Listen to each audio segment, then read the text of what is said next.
What's up, YouTube? It's John again, back for round 2 of 4 from our EX6 Locals. On the left, we have our resident judge, Ludion, or Josh, playing against our resident Magnamon or Armor Rush enjoyer in James. So I'm sure at your locals that like mine, whenever someone flips over an egg and it's like, we have a feeling it's Magna, we just eye roll, right? And Josh on the left here is playing 7 Great Demon Lords. So, but the thing with James here is James was playing Armor Rush when it was hot dog water, when it was like not good at all. So we can't really complain too much about him playing Magna because he suffered so hard through the times of Armor Rush being bad, because Vmon and Armors are genuinely his favorite Digimon. But that does not make it feel any better when he gets Magnamon X on turn 2. So I don't know, man. You guys in the comments can debate, but I don't blame him for playing the deck. It's also, it's like I said, it's one of his favorite decks, or it's like one of his favorite Digimon, and he max rated it for that reason. Aside from the Magnax like face card thingy, Josh just throwing his cards. I feel that, dog. He's like, it's all pointless. So the thing with Magna X, dude, and I think this is the opinion I've come to, is that he doesn't have 10 cards in trash. He doesn't need to evolve. That's so bad. That's unfortunate. Rip. Josh, no, we were so close. I think he was supposed to Sister Mont Blanc first, I think is what he said, and then do that. The thing with Magnamon, and so the issue I kind of have with it is, it's easy to play decks that deal with it. You know what I'm saying? Like, you play Mirage, even if you play Bunnies, there are decks that deal with Magnamon. Absolutely, for sure. The problem I have with the card is that I feel like it takes a lot of decision making and skill expression out of the player who's playing its like game, if that makes any sense. Like, I've played against James for a long time, and I've known him for a long time, and he's gotten progressively better at this game since he started playing. But I feel like decks like Magna X, like, look at this dude, 2 checks immunity, or he's gonna Zubagon. Yeah, 2 checks that like huge, or 1 check huge. Oh wait, I don't know what the hell just happened. Was this supposed to be 2 checks? Oh no, he wasn't big enough, I guess not. But then the thing with like decks like Magnamon, bro, is when you have a boss monster, it's like super immune and can't be affected by anything. It's like, it takes away so much player agency. Like genuinely, I made the joke to James. I'm like, bro, you don't have to read anybody else's cards if you're playing Magnamon X. You know what I mean? And actually, that's actually hurt him once or twice in a handful of matchups. So it's like, dude, what the hell, bro? Like, it's just a card, bro, that I think is such a big feels bad when you play against it if your deck doesn't have an answer to it naturally. And to be honest with you, a lot of cards don't, and that's obviously why it's one of the best decks in the format, either in the yellow variant or the blue variant. So I just think it's awkward how much the card lets you just kind of speed run games, bro. Like, any game that you just see Vmon, Magnamon, Magna X, it's like, don't get me wrong, you do have to reproc the protection, but I mean, most of the time, especially in the vaccine version, don't even get me started on that, that's crazy. But I mean, you could just, I mean, the turning Evo into it, right? Especially if you Awakening, you probably will keep turn. But even if you don't, it's like, who cares, bro? Usually the first Magna X is just there to have them chill until you set up the second Magna X. IDK, you guys in the comments can tell me too. Do you like the card? Do you hate the card? Do you agree with me that you feel like it takes away a lot of decision making and skill based elements of the game? Because I mean, Blinding Ray, Zubagon Punch, swing for all your security checks. I mean, that's not really skillful, right? I mean, I don't really know. You could argue that it's the same thing as playing like Wargray X back in the day, but and then Wargray X was a deck that I actually played very well, that I played a lot and did very well with. So I can't even argue that much. You know, it's basically the same thing in a different suit of armor, literally. Lol. I think the issue with the people have with Magna is just the fact that like it's immune to literally everything, whereas like Wargrey, it has the protection, right? But it was a little bit inconsistent, right? If you got maybe, or at least the original protection or the X antibody protection. Actually, I would argue that the X antibody protection with the Greymon virus was worse because it was so much easier to deal with. But even nowadays in our modern meta, like if you play against a War Greymon, maybe they check 5-year security or whatever, and like let's say you can crack them back, right?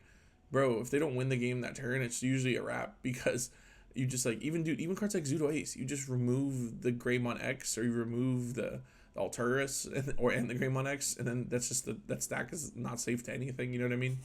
And I'm not saying that like the OTK, I'm not saying that the OTK game plan is like any less skillful than anything else in this card game, but I can say that when it's like an OTK with full-blown immunity, dude, like that shit just feels bad. And granted, Magna doing 5 checks in 1 turn is not something that you really see too often, I guess, but it happens often enough to where it's like, gosh darn it, you know what I mean? I actually think that usually Magna has a harder, like the more proficient the people you're playing against, I think Magna, it's harder for it to win, depending on what it's playing against, obviously, of course. So I guess there's a lot of variables, but yeah, I think I speak for majority of the Digimon card game audience when I say card annoying, me no like. Let me do Wargrey X shenanigans again, bro. Swing for 5, gain 5 memory, drop 2 Agumon, search my whole deck for Omnimon, swing for game. But I digress. It's definitely an interesting time to be playing this game. It's funny too because Magna loses to like Board Swarm, like Numemon, etc. So, and even Pyodramon has a good time into it, especially if you get unless you're playing the vaccine variant. The vaccine variant is a little bit more difficult to deal with because the immunity is always going to be when attacking, pretty much.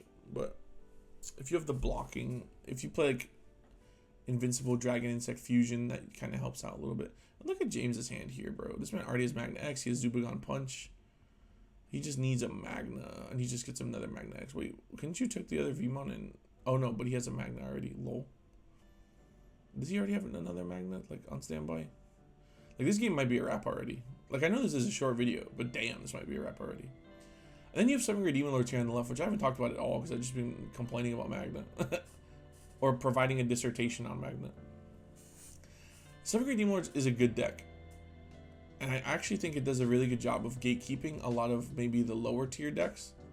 Look at Josh, he's like that fucking card, bro. I can't do anything. Because that Magna specifically bounces all the Demon Lords. If he doesn't see Lucemon, it's oof, rough. Okay, the game's over. But like, dude, yeah, 7-grade Demon Lords I think does a really good job of gatekeeping a lot of decks in the format as well. Just because it has a lot of cards that can tech a lot. It's like a toolbox. So I think that it definitely has that going for it. That being said, it's one of the decks that loses to a Floodgate rookie harder than like anything in the game. Obviously, they play their outs though. You gotta see them though.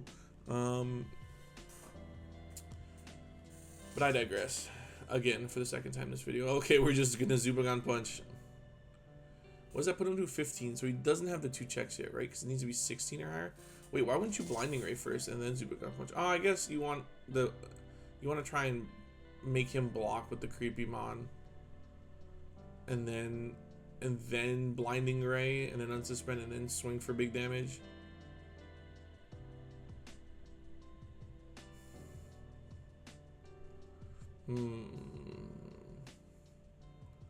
Block, then you Blinding Ray, and then swing for 2 checks, right?